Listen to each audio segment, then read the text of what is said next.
fact, I was talking to one congressman, kaalyado din ni Vice President Sara. Sabi niya sa akin, politics lang to eh. Ibig sabihin, he's also being careful in attacking the Vice President on the budget. Dahil nandun yung ano, tama ba? Nandun yung concern pa paano pag naging presidente yan. Yari. Oh yes, yari siya. Yari ako for example, pag naging presidente ng Pilipinas yan. Abay, buti naman. Alam mo, atras sa bante. Talagang yari talaga kayo. Hindi lang ikaw. Kayo. Diyan sa Quadcom pala. O, asa na yung tapang nyo? Di ba tapang-tapang nyo dyan? O, asa na? Mukhang bakit mabait kayo ngayon? Mukhang tahimik kayo tungkol dun sa impeachment.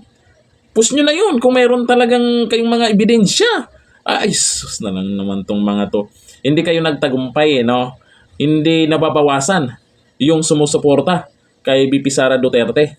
Kung hindi, lalo pang nanggigigil na maging Pangulo yan ngayong 2028. Di ba? Sabi natin, malayo pa. Pero galing mismo sa bunganga mo.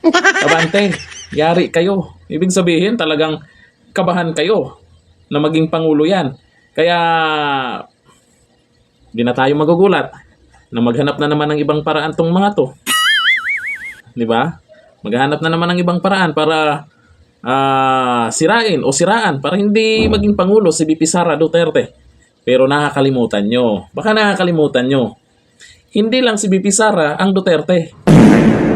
Di ba? Nako, andyan si Pulong Duterte at iba pang mga kapatid niya. Malakas pa rin. Duterte pa rin.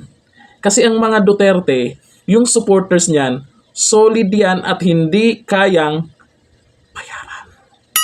Hindi kagaya ng iba. Diba? Kaya hintay-hintay na lang kayo. So bagay, itong si Abante minsan di natin na nalalaman. Minsan mabait, minsan nagigigil, minsan galit.